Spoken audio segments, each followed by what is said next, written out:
Salut à toi mon jeune ami, si tu es sur cette vidéo, c'est que ton PC est sûrement assez vieux et plutôt pourri. Mais t'inquiète pas, on va remédier à ça.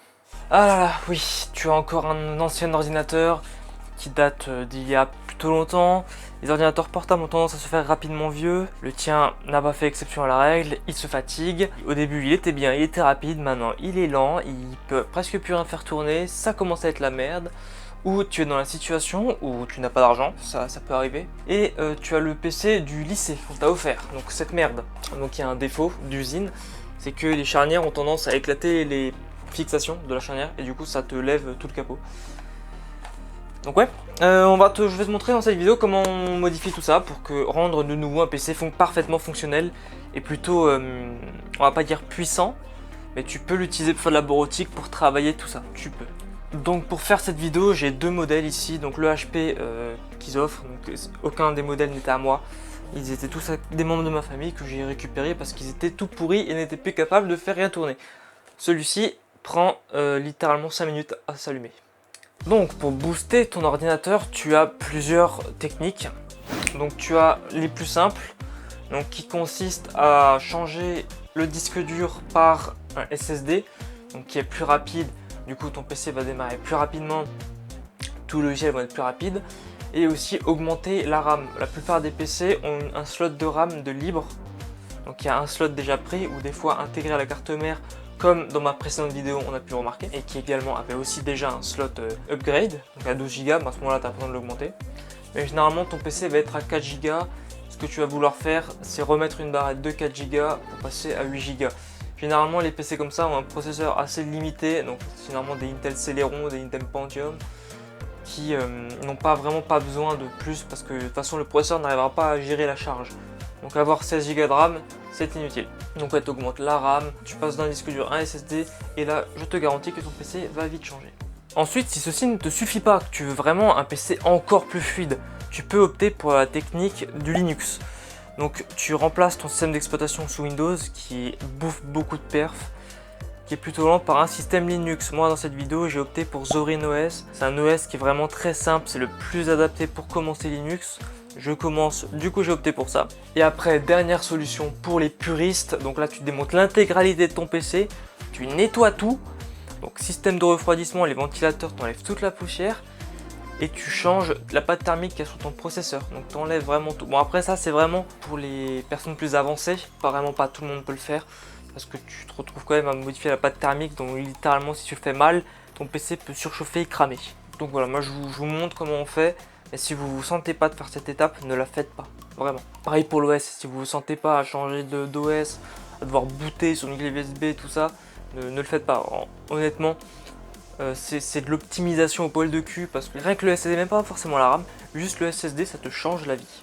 Donc maintenant, si tu as de la chance, ton PC est comme ceci. Donc un ancien PC généralement Asus. Et tu as ici une trappe que tu peux enlever avec deux vis qui te donne accès directement au disque dur et à la RAM. Donc tu vas pouvoir upgrade ta RAM et changer ton disque dur par un SSD directement par là sans démonter l'ordinateur. Donc c'est fait pour, parce que la trappe est faite pour ça.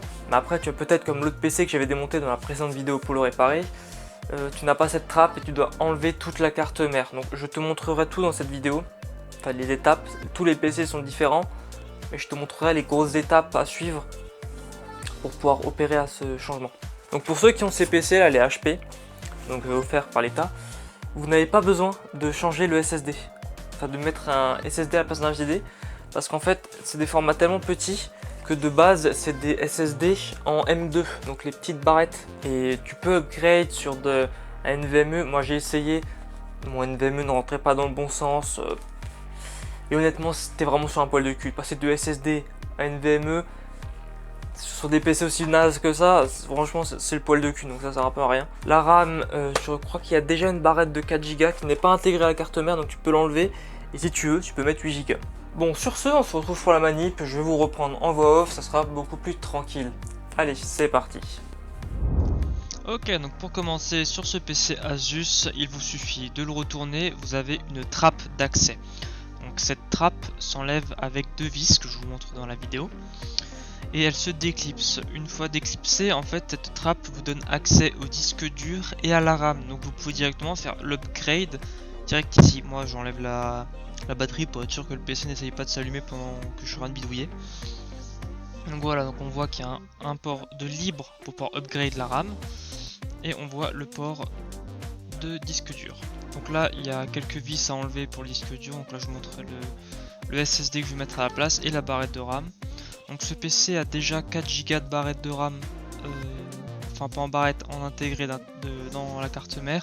Et il y a le slot pour pouvoir ajouter de la RAM. Donc ici je crois que j'ai rajouté 4 Go encore. Donc pour augmenter à 8 Go, et il y a quelques vis à enlever, 3 exactement. Puis à décaler le disque dur pour pouvoir l'enlever. Ensuite il y a encore 4 vis dessus pour l'enlever de son petit rack. Voilà, vous pouvez voir que c'est vraiment pas très compliqué, il y a quelques vis à faire, t'as pas besoin de démonter tout le PC. C'est ça qui est bien avec ces PC portables là, c'est les anciens, c'est qu'ils sont upgradables et ils sont faits pour être upgrade. Donc voilà, une petite SanDisk, un SSD de 240 Go, ça va parfaitement suffire pour l'ordinateur que c'est. Surtout que bon, je l'ai pas dit, mais ce SSD va finir dans l'autre PC que j'ai montré dans la vidéo précédente, donc qui est plus puissant. Voilà, ensuite tu refermes tout, mais nous dans notre cas on va pas le refermer parce qu'on va passer aux optimisations avancées. Donc pour ça tu gardes tout ouvert et t'enlèves toutes les vis que tu vois à l'arrière. Je vous fais pas un truc détaillé parce qu'en fonction des PC les vis sont pas forcément au même endroit. Essaye de prendre des photos, des vidéos pour que la taille des vis, parce que toutes les vis sont pas la même taille, et pour que tu les remettes au bon endroit et que tu n'oublies pas d'en remettre aussi.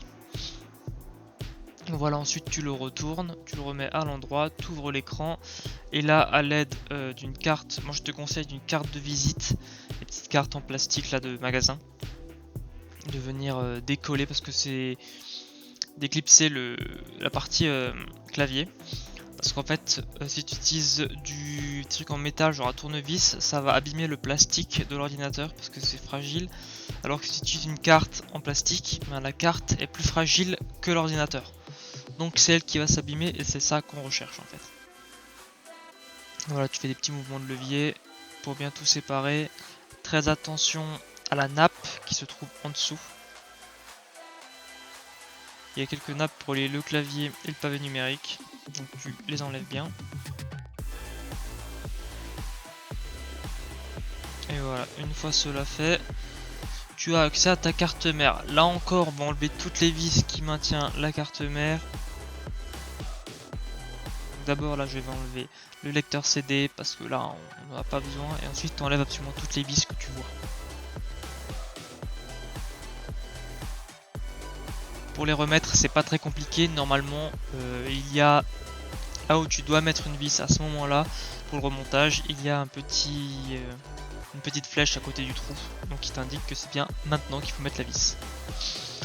Voilà, on n'oublie pas de déconnecter un peu tout, c'est-à-dire le refroidissement, tous les câbles branchés à la carte mère.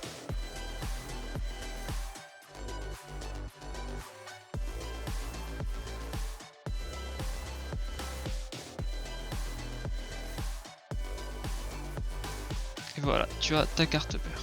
Donc là on peut voir qu'il y a un emplacement libre pour une puce vidéo, donc qui est la VRAM, qu'il n'y a pas de puce vidéo dans sur cet ordinateur. Donc là on peut voir aussi que c'est assez poussiéreux dedans, donc on va faire un petit nettoyage en nettoyant évidemment le ventilateur, mais en retenant le rotor. C'est-à-dire le ventilateur il faut le retenir quand tu le nettoies, sinon ça risque d'envoyer du courant à ta carte mère et de la brûler. Donc là pour la manip avancée on va changer la pâte thermique. Donc là tu as 4 vis pour enlever le dissipateur thermique sur le processeur. Donc c'est vraiment tout petit sur un PC portable. Donc tu l'enlèves, hop là délicatement comme sur la vidéo. Je me suis rendu compte que j'ai pas enlevé la prise du ventilateur. Donc maintenant tu vas nettoyer ça avec de l'alcool isopropylique de préférence. Moi j'ai utilisé de l'acétone parce que j'en avais pas. Et voilà, donc on enlève toute l'ancienne pâte thermique, donc on voit qu'elle avait bien séché, parce qu'elle était assez compliquée à enlever.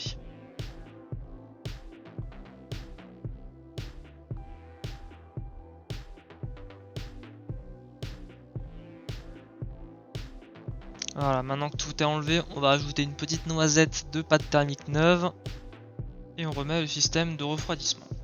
Donc en fait la pâte thermique, ce que ça va faire, c'est que ça va avoir une meilleure conductivité thermique, donc pour que la chaleur du processeur soit transmise au refroidissement, donc pour que le PC refroidisse mieux, et tu vas gagner en perf. Si moins le PC est chaud, plus ça te perf en fait. Voilà, maintenant que c'est fait, on fait tout l'inverse de ce qu'on avait fait pour le démontage, c'est-à-dire on rebranche tout et on remonte tout en prenant soin de mettre bien correctement toutes les vis.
Ok, on s'attaque désormais au PC offert par l'État, donc le petit HP, donc qui sa faiblesse c'est la charnière qui a tendance à éclater.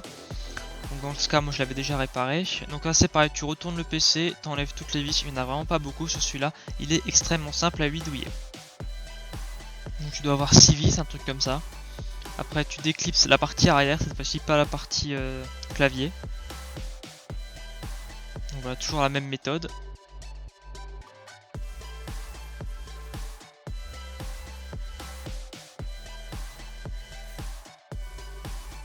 Voilà, maintenant que c'est fait, t'enlèves toute cette partie, il n'y a absolument rien d'attaché, donc t'as pas à faire gaffe à des nappes, il n'y a rien.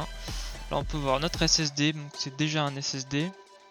Il y a déjà une barrette de RAM, il n'y a pas de barrette d'intégré dans la carte mère, du coup si tu veux upgrade, il faut remplacer le 4 Go par plus. Installation de Linux.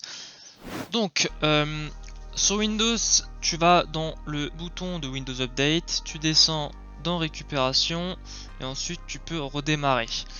Donc là ça va te permettre d'accéder à ce panneau qui tu suis comme dans la vidéo et va te permettre directement d'accéder au BIOS via le Windows sans avoir besoin de faire de manip pendant le boot. Donc ce qui est un peu plus facile. Donc là ça t'affiche des petits trucs à l'écran, t'appuies sur le bouton qui te dit d'appuyer pour accéder au boot. Et après tu vas bien sélectionner, après tous les PC portables sont différents donc les menus sont pas forcément les mêmes. Donc voilà, je te montre un peu ce qu'il faut faire. Donc en gros, il faut que tu ailles dans le boot menu et que tu changes l'option de boot sur la clé USB. Pour qu'au prochain redémarrage, le PC boot sur la clé USB avec le Linux dessus pour pouvoir lancer l'installation. Après, sans accéder directement au Windows, tu peux en appuyant une touche, des fois ça a affiché quand tu démarres le PC, il y a des touches qui apparaissent en bas pour te dire d'accéder au BIOS. Et généralement sur les PC fixes c'est souvent Supr, la touche supprimer, delete qu'il faut bourriner pour pouvoir accéder au BIOS. Là-dedans je vous ai montré comment on fait si tu sais pas, tu peux accéder directement au BIOS via Windows.